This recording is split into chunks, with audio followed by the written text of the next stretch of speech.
여러분 반갑습니다. 레위기 말씀 묵상 시간입니다. 예수 그리스도의 거룩한 피로 우리가 정결하게 씻김을 받아서 성소의 휘장을 지나서 하나님의 보좌 앞에 담대히 나아갈 수 있기를 간절히 소망합니다. 우리는 지금 레위기 전반부를 묵상하고 있는 중입니다. 1장에서 16장이 전반부이고 후반부는 17장에서 27장입니다. 여러분 1장에서 7장이 5대 제사인데 5대 제사는 두 부분으로 나뉘어졌습니다. 1장 1절에서 6장 7절까지 일반 백성을 위한 5대 제사 규례, 그리고 6장 8절부터 7장 38절까지는 제사장들을 위한 5대 제사 규례였습니다. 이 5대 제사 이후에 이제 제사장 위임식 장면이 나옵니다. 그래서 8장에서 10장은 대제사장 위임식과 그리고 첫 제사, 그리고 잘못 드려진 제사에 대한 하나님의 심판 내용이 나옵니다.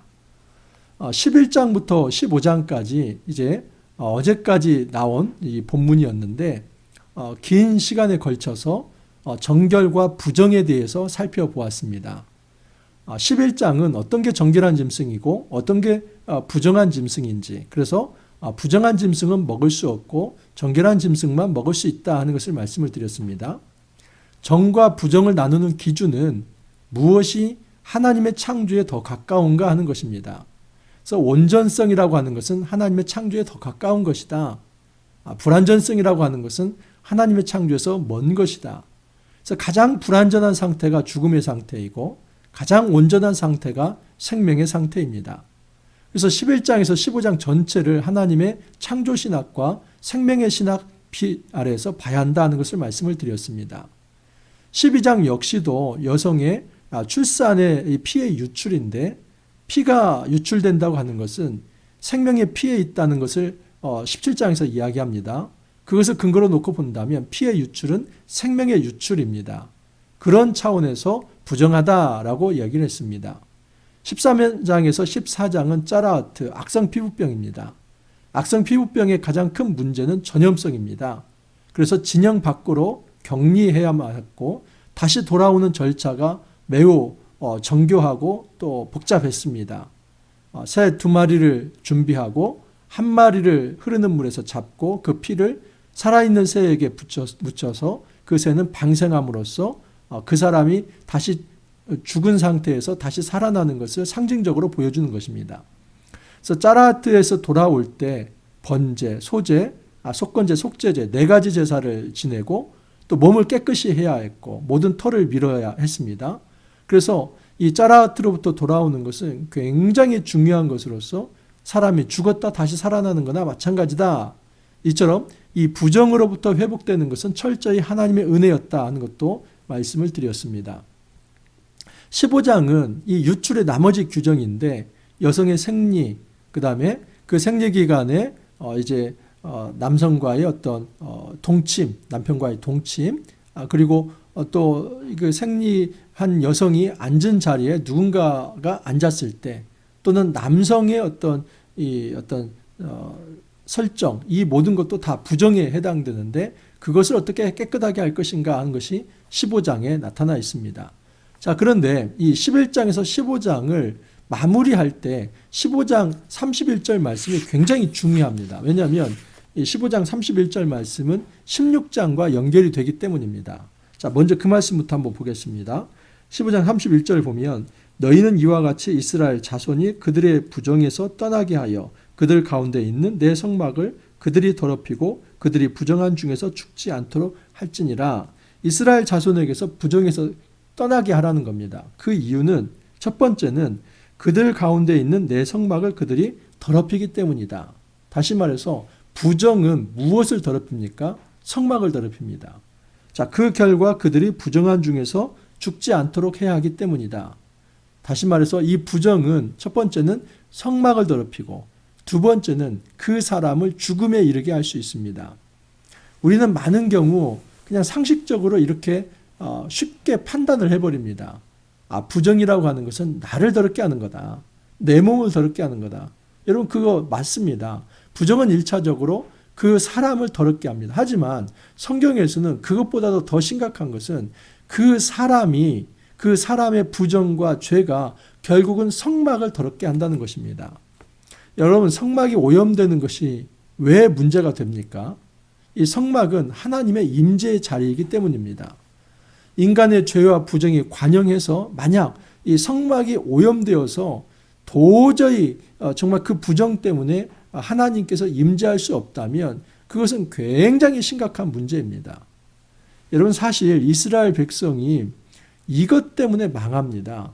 이스라엘 사회와 우상이 아주 이제 우상 숭배가 있고, 그리고 인간 안에, 사회 안에 어떤 음행의 문제가 있고, 또 어떤 정의가 사라지고, 그래서 하나님의 공의와 정의가 사라지고 궁일과 자비가 사라지고, 그 안에 정말 이 우상을 세우면서 하나님을 떠난 이 백성들의 죄와 부정, 이것이 여러분 결국은 그 사회를 썩게 하는 이것이 중요한 게 아니라 성막을 오염시켜 버립니다. 그래서 하나님께서는 바벨론에 의해서 그 성전을 돌 하나 돌 위에 남지 않고 다 무너뜨립니다. 여러분, 그 이유는 에스겔서 10장 이유를 보면 알 수 있는데 하나님의 영광이 도저히 그 성막에 임할 수 없기 때문입니다. 왜요? 그 성막이 인간의 죄와 부정으로 더러워졌기 때문에. 그래서 성막이 무너지면 일단 하나님의 영광이 떠나고, 영광이 떠난 그 성막은 빈 껍데기이기 때문에 성막이 무너지고, 성막이 무너진 사회는 여러분 그 사회가 하나님 없는 사회이기 때문에 대적이 오더라도 하나님께서 그 사회를 보호해 주지 않습니다. 그래서 그 사회가 망하고 그 사회의 모든 사람들은 흩어져서 포로가 되어버리는 겁니다. 하나님의 백성으로서 자유를 누리고 생명을 누려야 할 사람들이, 안식을 누려야 할 사람들이 이제는 더 이상 생명과 안식을 누리지 못하는 종이 되어버리고 노예가 되어버리고 포로가 되어서 그 대적에게 끌려가는 그런 존재가 된다는 것입니다. 그렇기 때문에 공동체 안에서 이 성막을 지켜내는 것이 매우 매우 중요합니다. 이스라엘 사회에서 그 성막은 공동체의 가장 중심에 있고 그 하나님께서 그 성막에 임재하기 때문에 그 성막을 정결하게 유지하는 것이 중요합니다. 날마다 그냥 깨끗하게 닦고 또는 기름칠하고 그러면 성막이 깨끗해지는 겁니까? 구약에서는 절대 이런 방식이 아닙니다. 그게 아니라 인간의 죄와 부정을 속죄해야만, 그 죄와 부정을 다 깨끗하게 해야만 성막이 깨끗해진다는 것입니다. 그래서 성막은 기름칠해가지고 깨끗해지는 것이 아니라 백성 안에 있는 죄와 부정을 없애야만 그 성막이 정결해질 수 있다. 그것입니다. 그래서 이 레위기 16장은 그 죄와 부정의 문제를 해결하는 것입니다. 내일 말씀을 먼저 한번 살펴보도록 하면, 내일 말씀 16장 16절에 이런 말씀이 있습니다. 곧 이스라엘 자손의 부정과 그들이 범한 모든 죄로 말미암아 지성소를 위하여 속죄하고 또 그들의 부정한 중에 있는 회막을 위하여 그같이 할 것이요. 여기 뭐라고 합니까? 이스라엘 자손의 부정과 그들이 범한 모든 죄로 말미암아 지성소를 위하여 속죄하고, 지성소를 위해서 속죄한다는 것은 인간의 부정과 죄가 그 지성소를 더럽게 만들었다 하는 것입니다.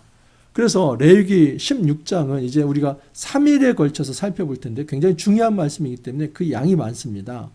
3일에 걸쳐서 살펴볼 텐데 아마도 레위기 말씀 중에서 가장 중요한 말씀이기도 합니다.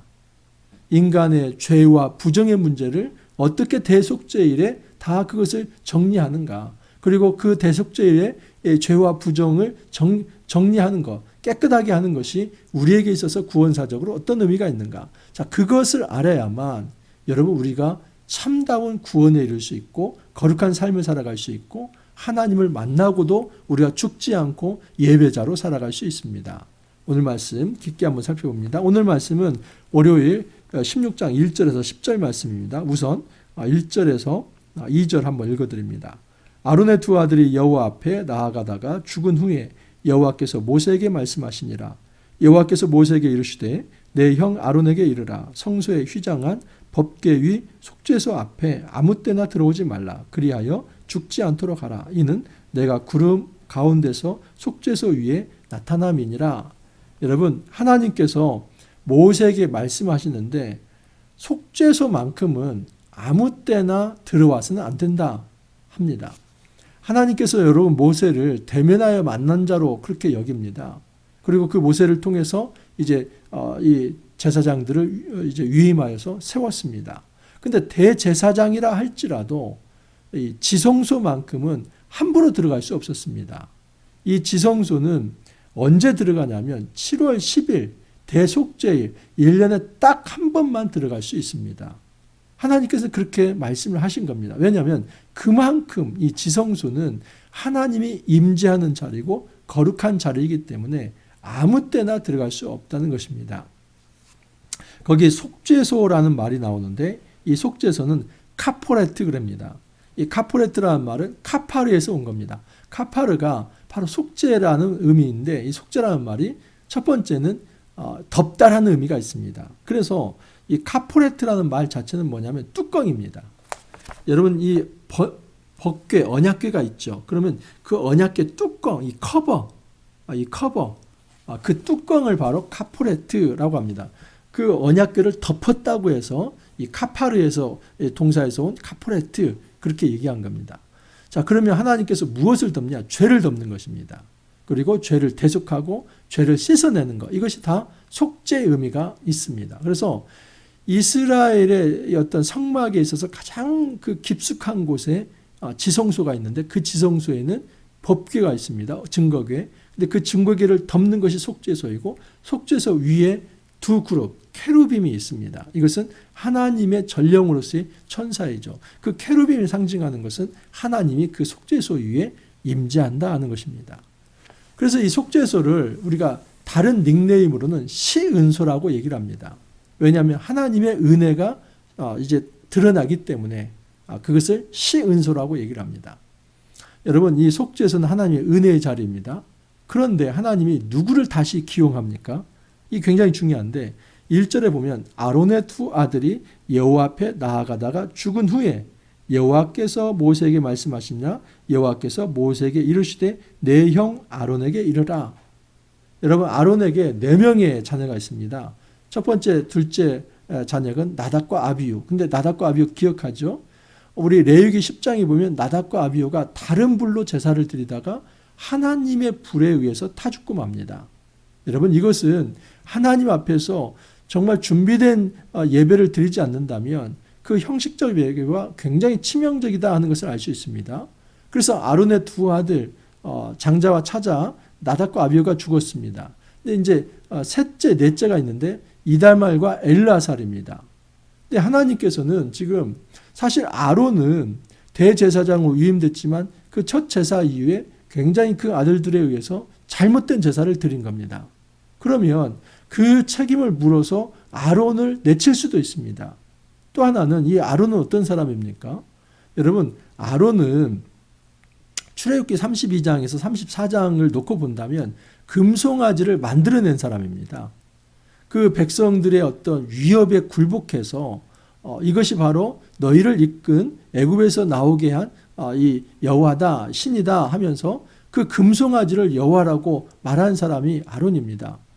여러분 모세는 이것을 굉장히 이건 신선모독적인 나쁜 짓이다라고 굉장히 심각하게 꾸중을 합니다.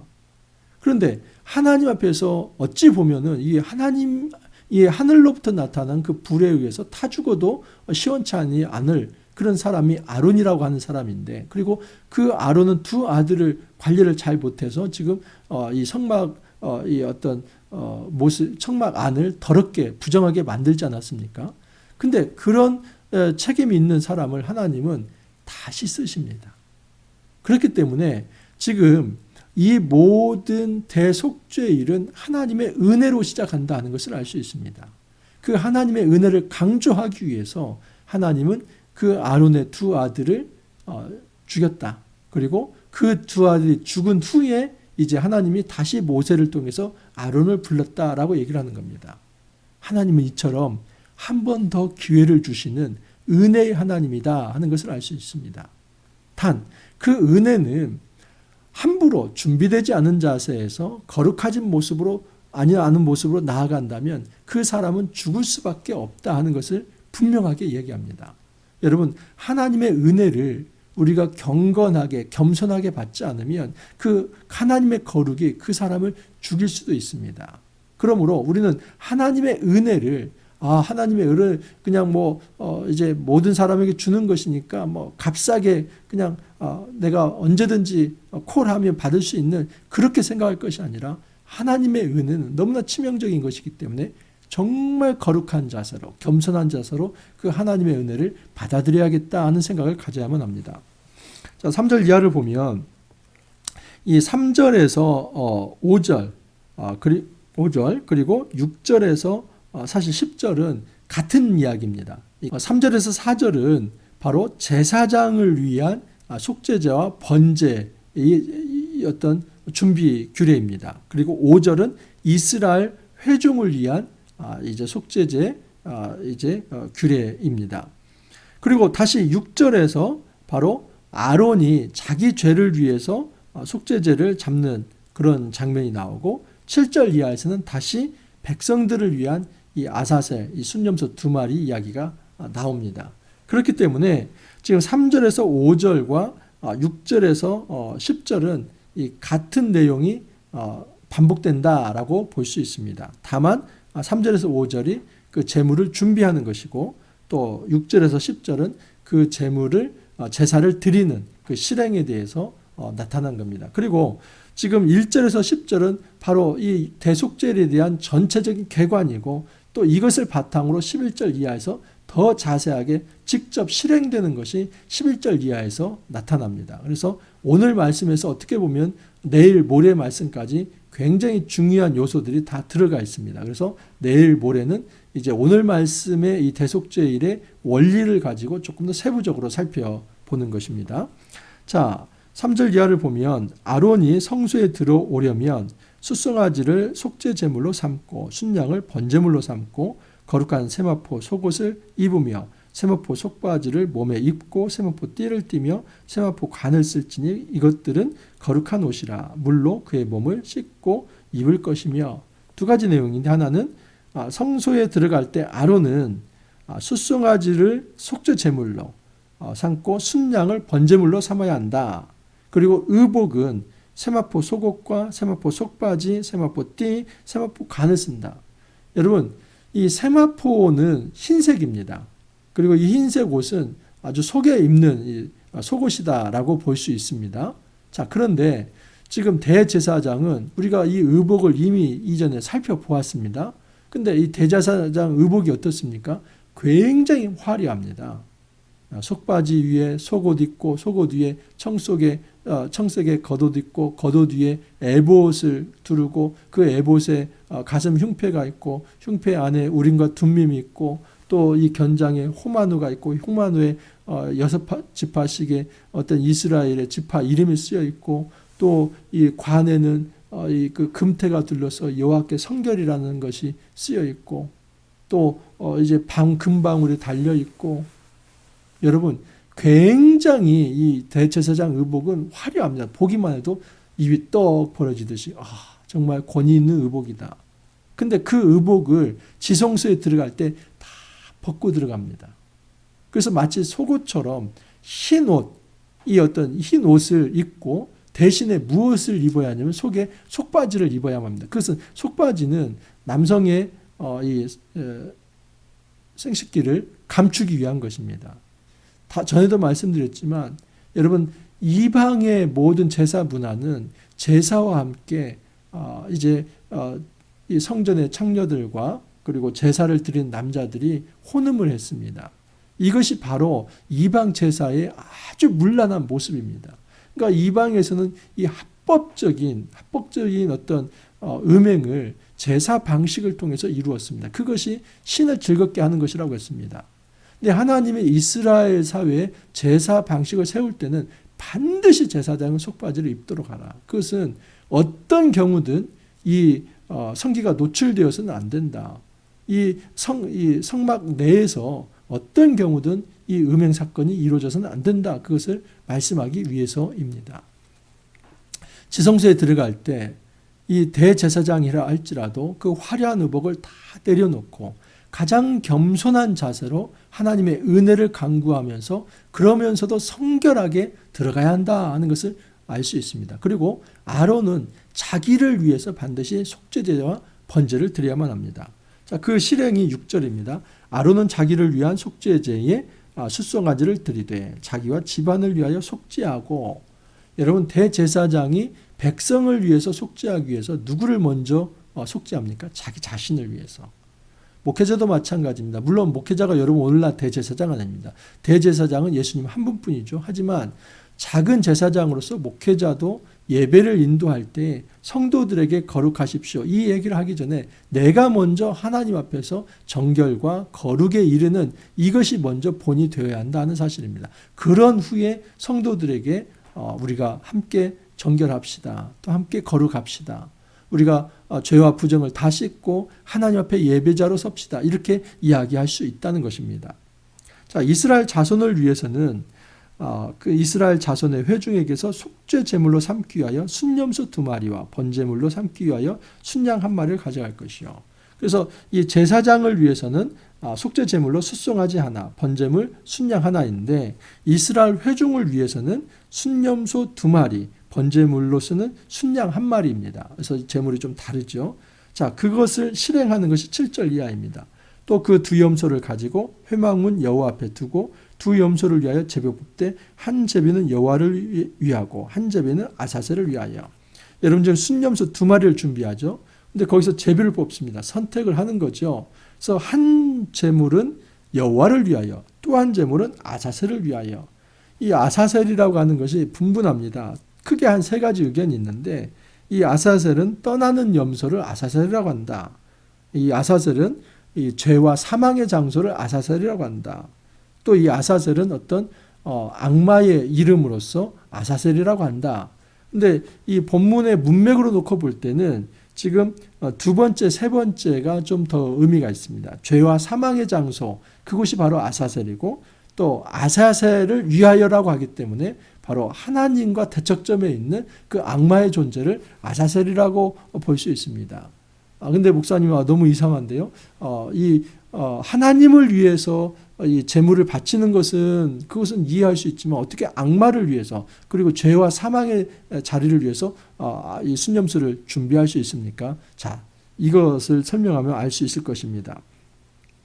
9절 이하를 보면 10절 이하를 보면 9절 아론은 여호와를 위하여 제비 뽑은 염소를 속죄제로 드리고, 그래서 제비 뽑아서 하나를 여호와를 위한 이 속죄제물은 하나님 앞에 잡아서 속죄제물로 드립니다. 하지만 다른 하나 아사셀을 위한 것은 이것은 잡지 않습니다. 그냥 산채로 광야로 내보냅니다. 10절을 보면 아사셀을 위하여 제비 뽑은 염소는 산채로 여호와 앞에 두었다가 그것으로 속죄하고, 아사셀을 위하여, 이 아사셀은 악마의 이름이라고 볼 수 있습니다. 그 아사셀을 위하여 광야로 보낼지다.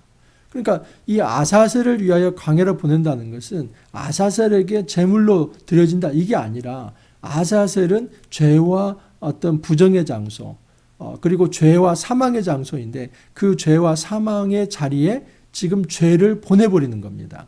그러니까 죄를 원래의 곳으로 보낸다. 그래서 아사셀 양은 그냥 완전히 인간의 모든 죄를 짊어지고 그냥 죄의 곳으로 가서 거기서 죽는다, 그런 의미가 있습니다.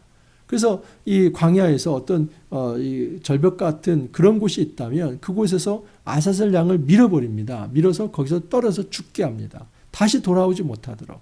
그래서 죄는 한번 떠나보내고 다시 돌아오지 못하게 한다 하는 그런 의미가 있습니다. 자, 내일 모레 계속해서 이제 대속죄일의 규례를 조금 더 자세히 살펴볼 텐데, 여러분 한 가지 중요한 사실, 이것은 내일 말씀을 드리겠습니다. 여러분, 이 모든 대속죄일은 예수 그리스도의 십자가를 통해서 단번에 영원하게 완성이 되었습니다. 그래서 예수님께서 휘장을 지나 담대히 하나님 앞으로 나아갈 수 있도록 우리의 길을 열어주신 것입니다. 예수님의 그 휘장으로서 육체가 되셨고, 십자가 사건은 그 휘장을 찢음으로써 예수님의 그 피를 가지고 이제 정결하게 씻음을 받아서 하나님의 보좌 앞에 담대히 나아갈 수 있다 하는 사실입니다. 이 대속죄일은 인간의 모든 죄와 부정으로 인해서 더러워진 이 성막 자체를 깨끗하게 하는 절기입니다. 그로 인해서 이제 새롭게 드려지는 이 속죄 제사가 인간의 죄를 깨끗하게 할 수 있다는 사실입니다. 여러분, 이 성막은 은혜의 자리입니다. 이 은혜의 하나님의 임재의 자리를 우리의 죄와 부정으로 더럽혔다면 그것을 깨끗하게 하는 일이 필요합니다. 오늘날도 여러분 성막은 성전 공동체이죠. 성전 공동체에서 교우들, 우리의 성도들이 저를 포함해서 죄와 부정을 제거하지 않고 살아간다면 그것으로 인해서 성전 공동체는 오염될 수밖에 없습니다. 어떻게 그것을 깨끗하게 할 수 있을까요? 우리의 힘으로는 되지 않습니다. 오직 예수 그리스도의 십자가 사건이 바로 우리의 성전 공동체를 온전히 깨끗하게 할 수 있다는 사실입니다. 우리가 하나님 앞에서 죄와 부정을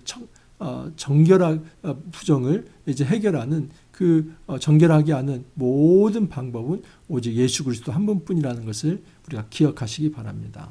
이 대속죄의 말씀 내일 모레 계속해서 이어서 우리가 어떻게 구속사적으로 이제 이 죄의 문제를 해결할 수 있을지 좀 더 자세히 한번 살펴보도록 하겠습니다. 함께 기도합니다. 주님 감사합니다. 우리 안에 있는 죄와 부정이 하나님의 성전을 오염시킨다는 것을 알게 되었습니다. 우리의 성전 공동체가 바로 우리의 죄와 부정으로 인해서 더럽혀져서 그 성전 공동체가 더러워진다면 하나님의 영광이 임할 수 없고 하나님의 영광이 빠진 공동체는 껍데기여서 망할 수밖에 없다는 것을 교훈으로 받게 됩니다. 주님, 예수 그리스도의 그 십자가의 피를 의지함으로써 날마다 우리의 죄와 부정을 깨끗하게 씻음으로써 이제는 하나님의 임재하는 그 성전 공동체를 거룩하게 세워나갈 수 있도록 주님 복을 허락하여 주옵소서. 이제는 담대히 예수 그리스도의 피를 의지하여서 하나님의 보좌 앞에 나아가서 거룩하게 예배자로 설 수 있도록 주님 이끌어 주옵소서. 감사하고 예수님 이름으로 기도하옵나이다. 아멘. 여러분 이제 월요일 또 새로운 한 주가 시작되었습니다. 이번 주 목요일까지 레위기 17장까지 마무리를 하고 금요일부터는 다시 이제 요한복음 14장이 시작이 됩니다. 여러분 계속해서 우리 성경 말씀 묵상하면서 하루하루 힘을 내시기를 바랍니다. 오늘 하루도 화이팅 하시고 또 내일 찾아뵙도록 하겠습니다. 감사합니다.